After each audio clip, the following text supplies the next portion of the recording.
In 1895, America's grandest private residence swung open its doors. Spanning 250 rooms, including 35 bedrooms and 43 bathrooms, it covered 4 acres of floor space under a single roof. The Biltmore estate in North Carolina stands as the boldest home ever constructed in the country. What sets it apart is remarkable. Each stone was hand-hewn. Every timber was crafted without the aid of electric saws. All intricate details sprang from the careful strokes of chisels wielded solely by skilled hands. Power tools for building weren't available yet. Pneumatic drills were still unknown. Machines run on gasoline lay years in the future. Still, George Vanderbilt, alongside architect Richard Morris Hunt, fashioned a French Renaissance castle amid the North Carolina mountains, relying on methods that dated back to medieval times. Achieving this demanded millions of dollars, a workforce exceeding 1,000 artisans, and 7 years of non-stop effort. This is the tale of Biltmore's creation. George Vanderbilt relished his custom-designed chateau for under 2 decades. In March 1914, he had surgery to treat an appendix abscess. During a trip to Washington, D.C., issues arose. On March 6th, he passed away at 51. His demise came as a shock, far too soon. He had appeared fit, energetic, right at the height of his years. He was survived by his wife Edith and their 13-year-old daughter Cornelia. He also bequeathed the nation's most expansive private domain, a venture that needed steady financial support just to keep running. Biltmore's scope was immense. The mansion alone called for about 40 live-in servants year-round. Additional dozens of employees tended the gardens, woodlands, and agricultural lands. At busy times, the full staff neared 200. Each role meant steady costs, salaries, lodging, and everyday upkeep. George's wealth was considerable, yet Biltmore drained funds faster than most properties could endure forever. Edith Stuyvesant Dresser Vanderbilt was 41 when her spouse died. She inherited the duty of overseeing an estate that had been his dream, though it wasn't built with long-term financial viability in mind. George had erected Biltmore to bring his ideal to life, with earnings as an afterthought. Now Edith confronted choices on safeguarding his legacy amid tightening budgets.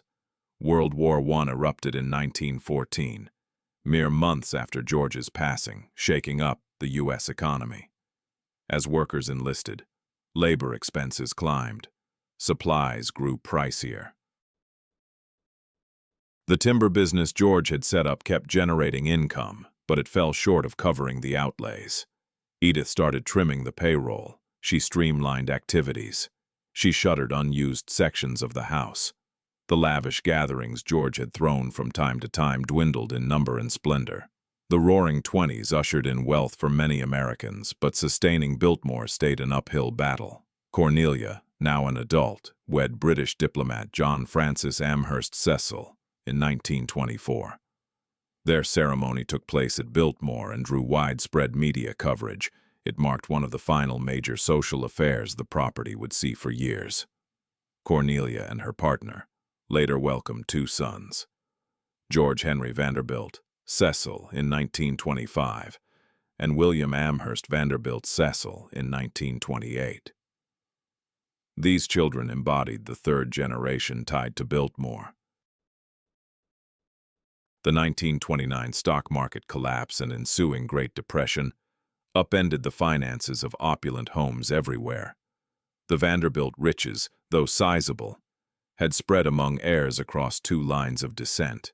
What remained for Biltmore couldn't anymore support the full vision George once held. Affluent households nationwide grappled with the same woes. Expenses for staff, repairs, fuel, and routine care turned burdensome. Numerous mansions from the Gilded Age fell to the wrecking ball in the 1930s. Some were gifted to public entities. A handful endured by innovating fresh paths. In 1930, Edith took a bold step. She welcomed ticketed guests to Biltmore. While certain European properties had long allowed sightseers, an American family's home charging entry felt bold and potentially embarrassing. It implied private upkeep was out of reach. Edith evidently prioritized the estate's survival over appearances. The entrance charges would bolster ongoing preservation. Turning Biltmore into a public attraction provided the estate with a new mission that went far beyond just housing the family. The public's reaction surpassed all predictions. Travelers from across America, journeying through the South, were eager to see the renowned mansion they'd encountered in stories and articles. They shelled out the entry charge, explored the accessible areas of the house, strolled through the expansive gardens, and left with a sense of awe. At the outset, the earnings from these visits were relatively small, yet they proved a viable demand was there. During the tough times of the Great Depression, when countless grand properties fell into ruin due to money woes, Biltmore held on, in large part thanks to Edith's readiness to evolve with the circumstances. World War II introduced an unforeseen duty. In 1942, representatives from Washington's National Gallery of Art reached out to the Vanderbilts with a peculiar proposition: to safeguard against potential aerial attacks.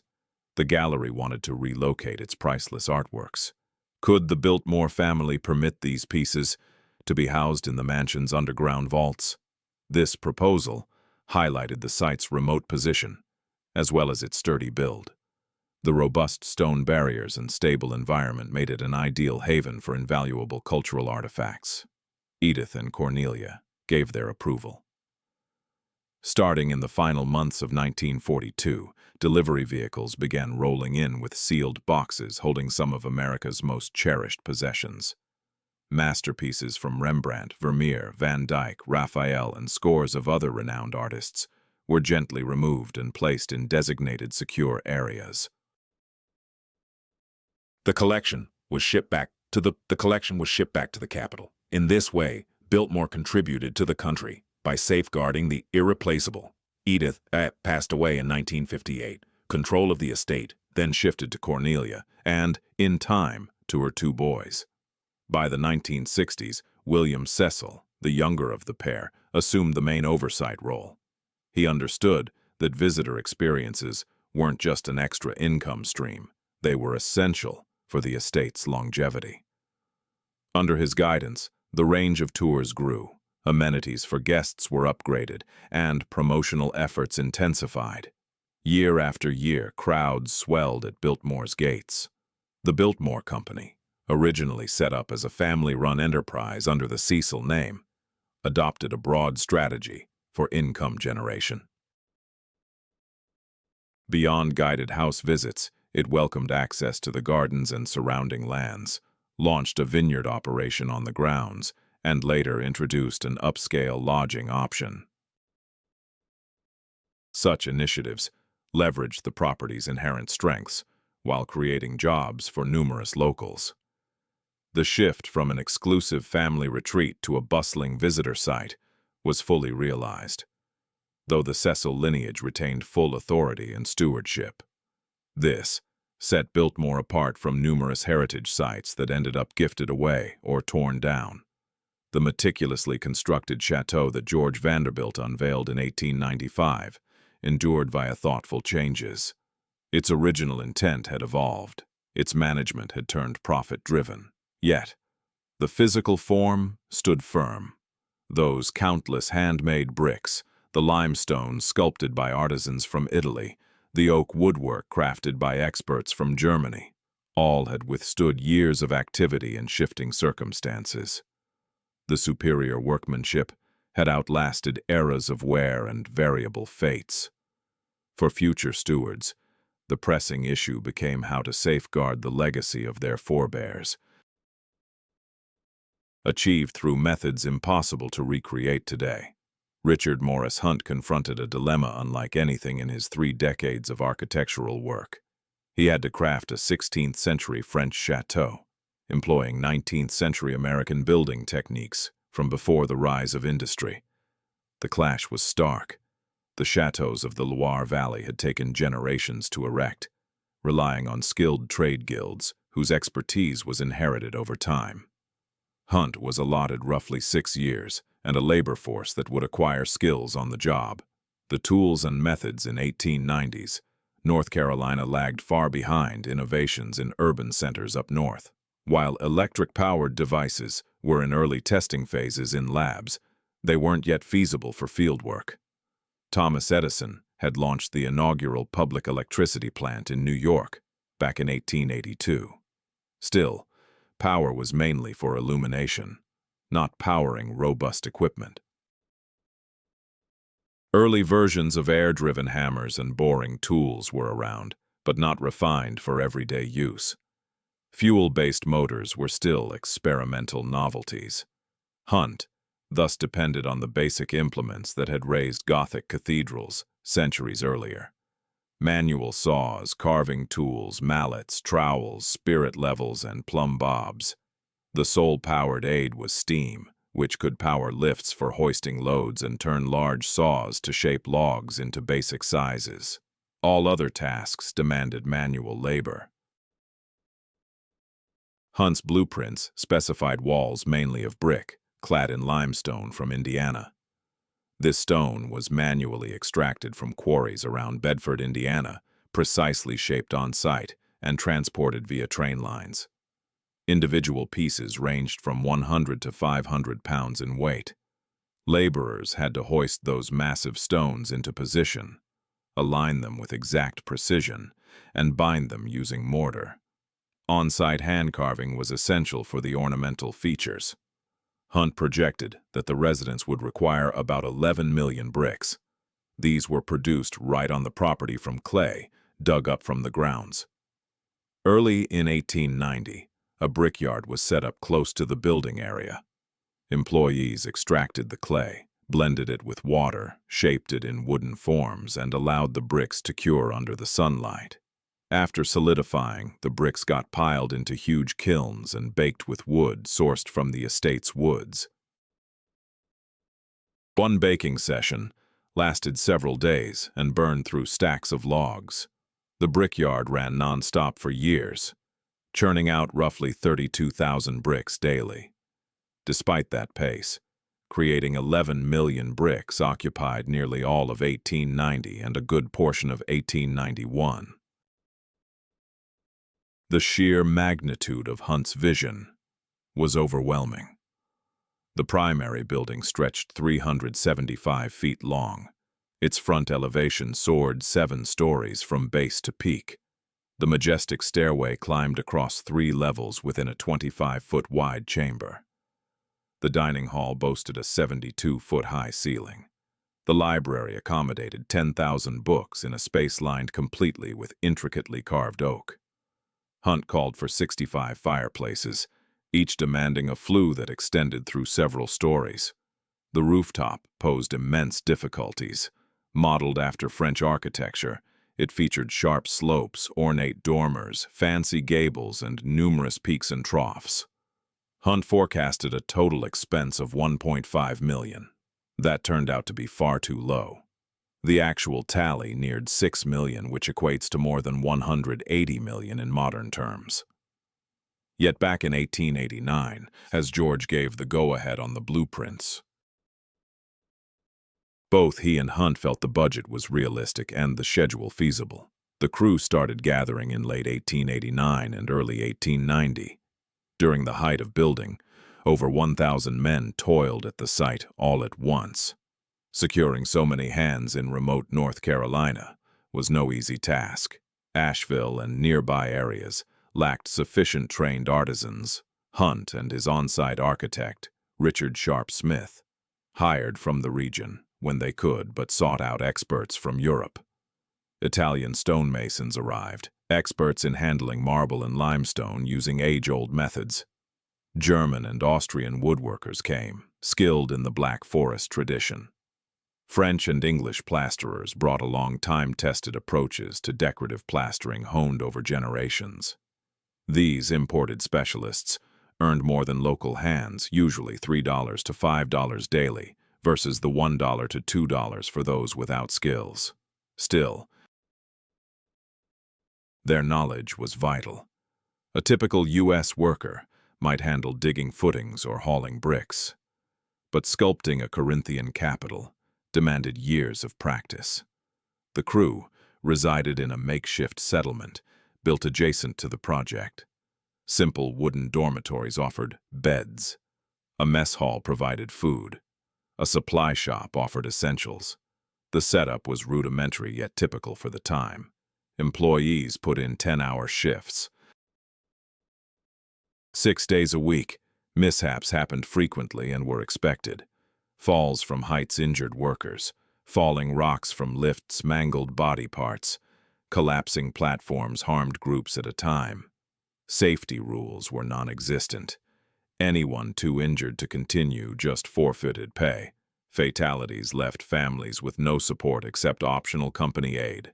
Dozens of deaths probably occurred across the 7 years of heavy construction. Such losses were accepted as routine. Digging the footings took up most of 1890. The underground floor contained utilities, cooking spaces, pantries, and staff zones. Reaching the needed depth involved clearing thousands of cubic yards of soil and stone. Teams assaulted the soil using pickaxes and spades, then carted off the debris with horse-drawn wagons. Hitting solid rock meant manual drilling, filling with black powder, and exploding it into manageable pieces. Early blasts caused deaths and severe injuries. The base walls, made from estate-quarried stone, reached 4 feet in thickness at points. Builders stacked rocks layer by layer, applying mortar via trowels and verifying alignment with basic tools. By late 1890, the groundwork was finished. The initial Indiana limestone shipments reached the site by train in late 1890. Sourced from pits around Bedford, this oolitic limestone, with its buff color, was valued for ease of shaping and longevity. Quarry hands employed manual drills to bore rows of holes marking the cut lines. They inserted wedges to cleave big slabs from the underlying rock. The large blocks underwent initial rough shaping to roughly the required sizes, before being loaded onto railroad cars for transport to Asheville. Laborers performed the cutting using enormous 2-person handsaws, featuring teeth specially crafted to slice through limestone effectively. A pair of workers operating such a saw might advance the blade by about 6 to 8 feet each hour. An individual block often demanded several hours of this laborious sawing. Upon reaching Biltmore, skilled masons inspected every arriving stone, refined it further with chisels and files, and readied it for placement. Installing the stones called for meticulous organization. Some of the heaviest pieces tipped the scales at more than 500 pounds. Transporting them from the rail depot to the building site relied on crews of workers, employing rollers, levers, and sheer muscle power. At the site, steam-driven hoists raised the stones up to the current construction height, though the precise final placement was achieved solely by hand. Masons directed each block into its position, verified its level, fine-tuned it using hammers and pry bars, and fastened it in place with mortar. Gaps between the stones were made as narrow as feasible, occasionally measuring under 1/8 of an inch. By 1891, the walls were climbing at a consistent pace. The underlying brickwork rose swiftly, with laborers able to position thousands of bricks daily, while the limestone facade advanced far more deliberately. Every stone needed personalized handling. Ornamental features took even longer to craft. Hunt had called for intricate sculpted accents across the outer walls. Italian artisans handled these carvings during 1891 and 1892, sometimes devoting weeks to just one ornate panel. They followed blueprints from Hunt's firm, converting flat sketches into sculpted stone forms. The sculpting involved hammers and chisels in assorted sizes.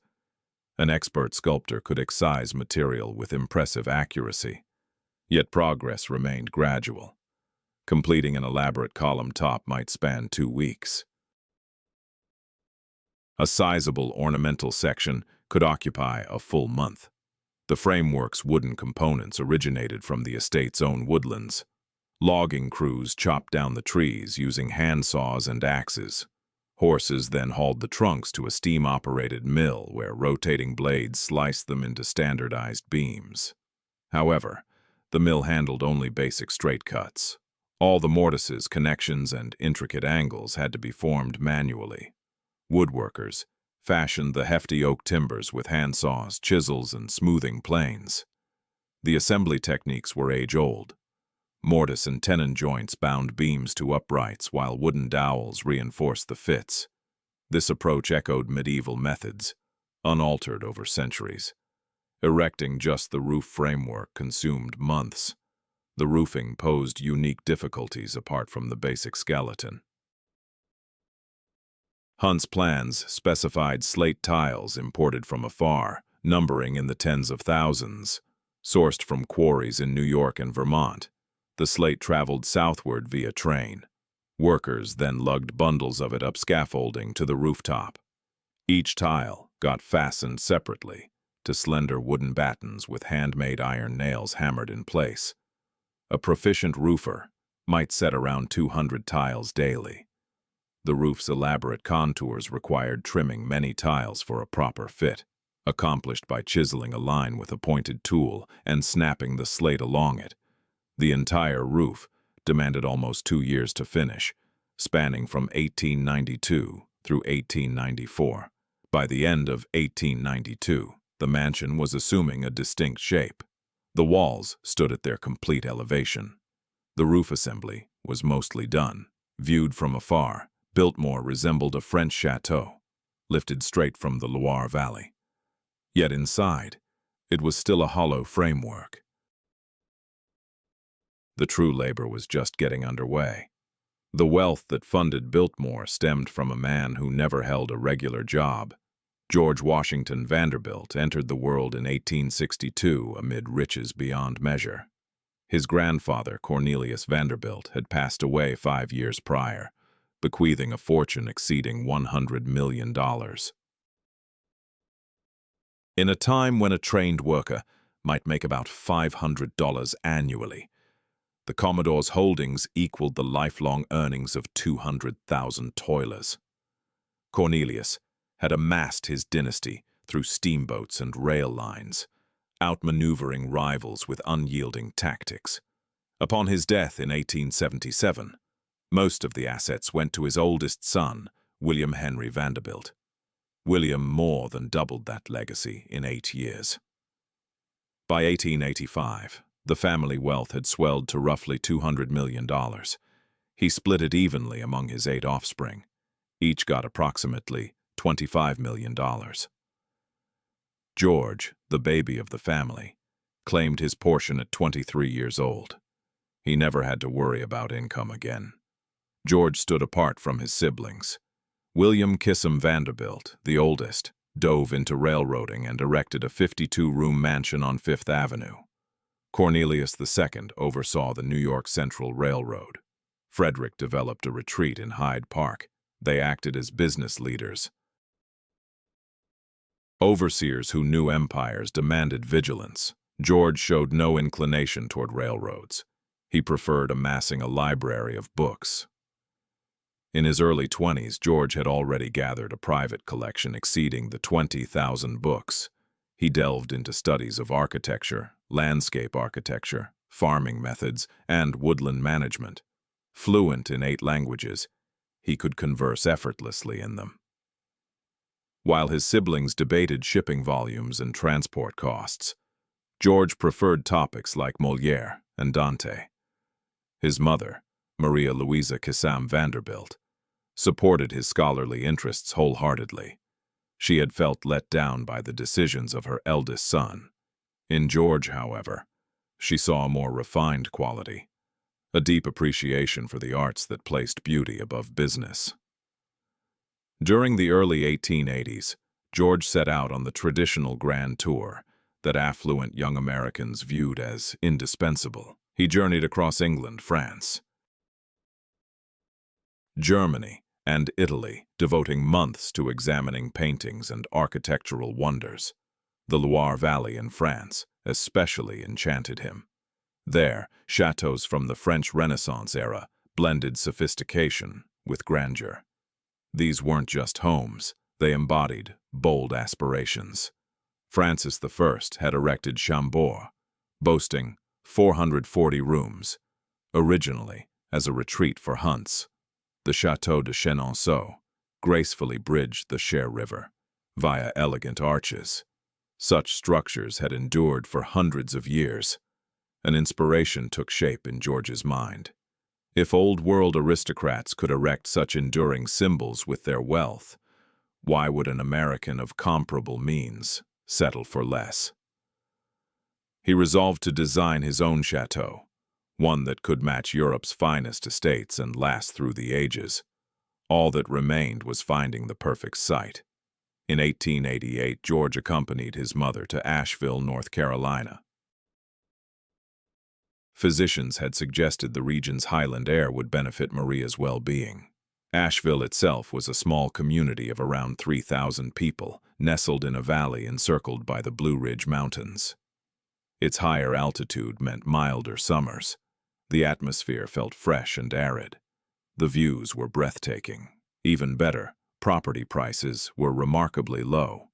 The area's economy still hadn't bounced back from the Civil War's devastation.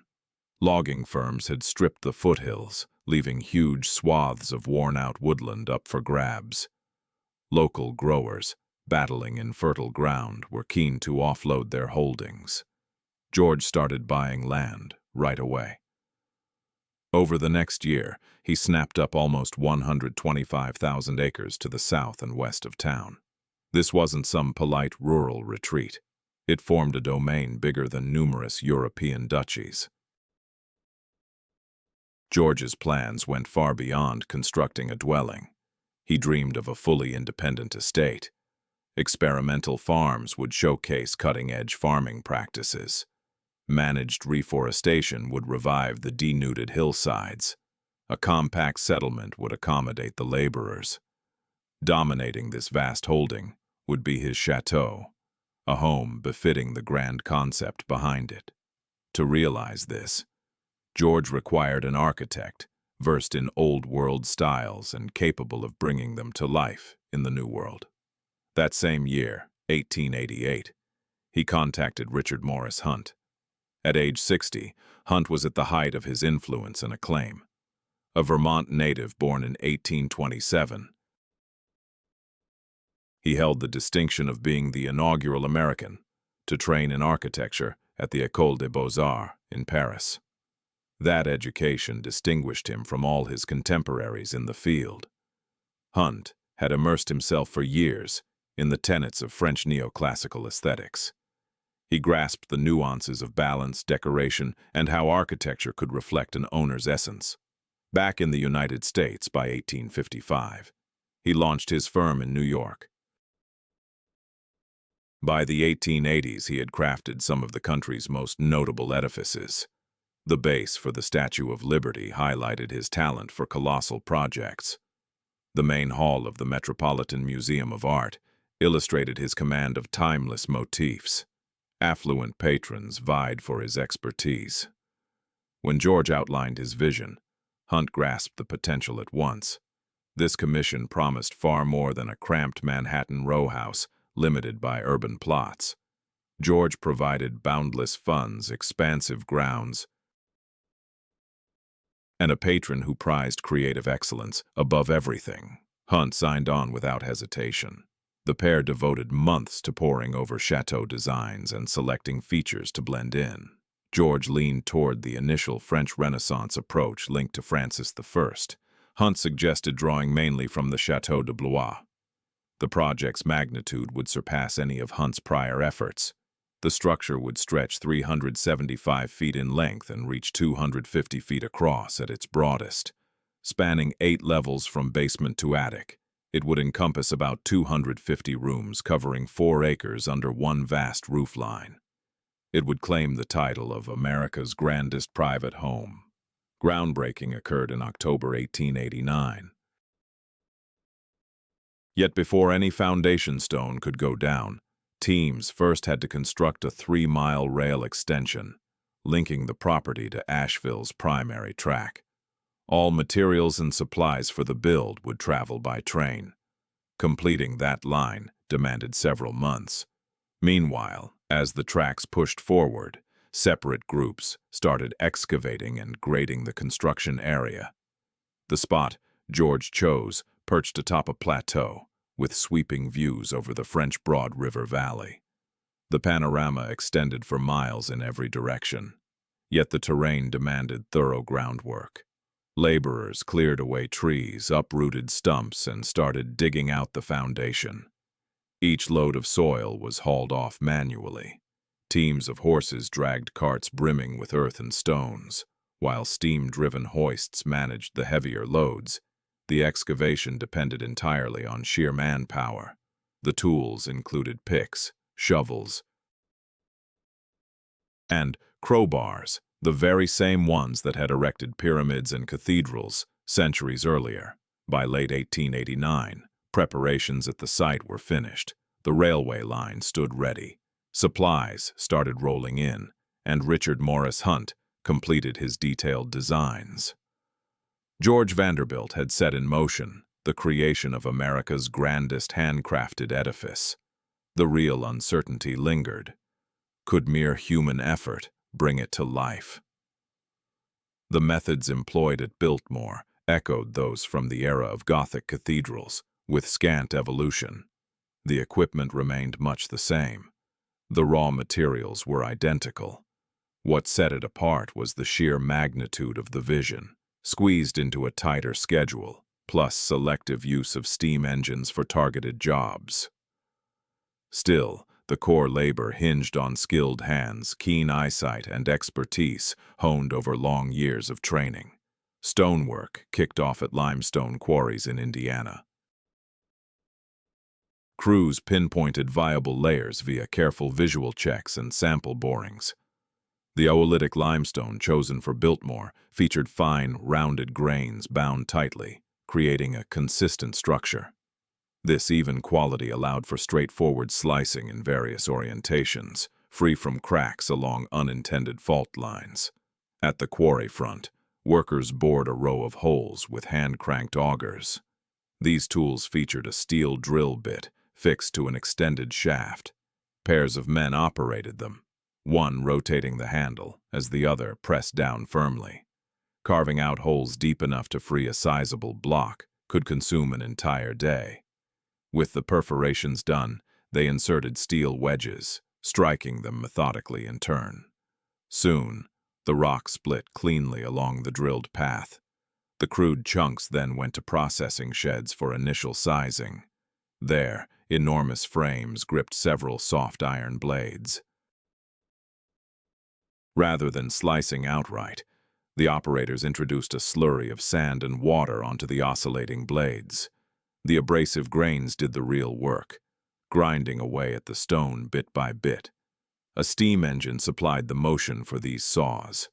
Despite that, shaping a 2-foot-thick slab often took 8 to 10 hours. The output blocks still needed polishing. That final refinement happened on site at Biltmore.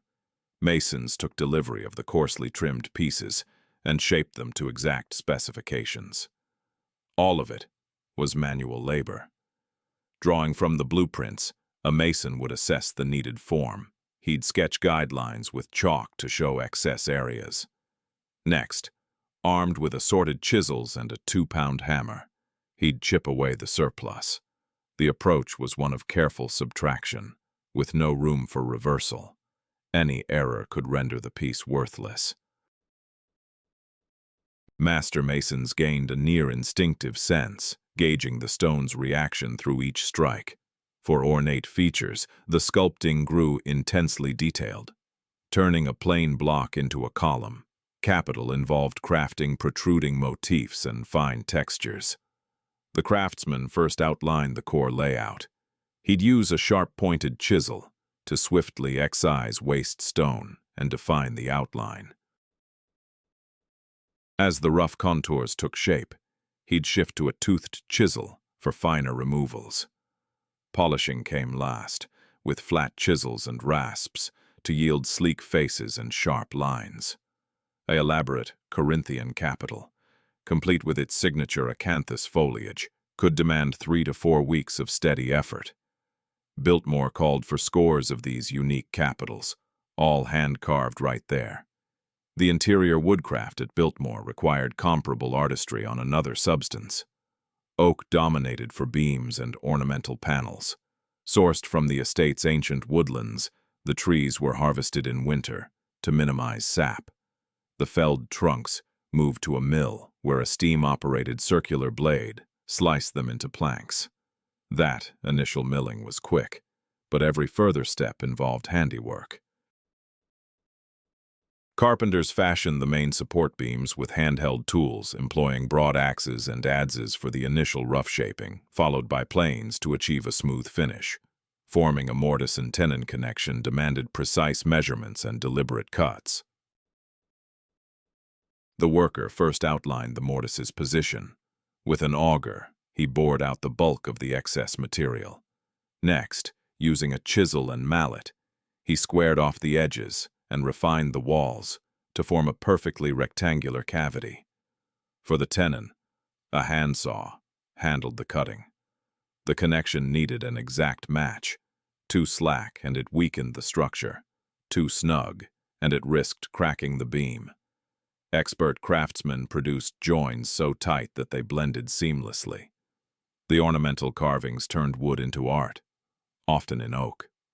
Drawing from detailed full-scale sketches from Hunt's team, the German and Austrian artisans adapted flat designs into three-dimensional forms through ongoing adjustments. A standard wall panel might feature intricate motifs of oak leaves, acorns, and woven vines. The carver started by outlining the pattern on the oak. Gouges then created varying depths. Recessed backgrounds contrasted with protruding main features. This involved carving away wood across the entire rear plane, sometimes dropping it by half an inch or deeper. Artisans selected gouges based on their curve. Straight-edged ones cleared flat sections, while curved versions shaped rounded contours. Delicate details called for small tools and steady hands. For the jagged edges of an oak leaf, a narrow V-gouge made countless precise incisions. To mimic the scaly surface of an acorn cap, a fine veining tool etched hundreds of shallow grooves. Patience defined the process. A single hand-carved panel, measuring 4 feet tall by 2 feet across, could take 6 to 8 weeks. The Biltmore Library alone needed coverage for hundreds of square feet. Though several carvers labored in parallel, the sheer scale extended the effort over 3 years. Bricklaying, while not as glorified, played a vital role and demanded real expertise. All 11 million bricks at Biltmore went into place by hand, individually. A proficient mason could set hundreds in a day. It started with preparing mortar from lime, sand, and water. Ratios had to be spot on, with texture assessed by sight and touch. The mason applied a layer of mortar atop the prior row, then positioned the brick firmly. Excess mortar oozed from the gaps as it compressed. Using a level to verify straightness, the worker tapped the brick with his trowel handle for tweaks and scraped off surplus. Top masons maintained uniform joint sizes intuitively, without constant checks. They built walls that stayed perfectly plumb and level across spans of tens of feet. Since bricks differed slightly in size, the mason fine-tuned by varying mortar thickness. Roofing united various trades. Carpenters first erected the framework. They then secured lath strips to the rafters. Slaters proceeded from the base at the eaves, working upward to the peak. Each slate covered part of the one beneath.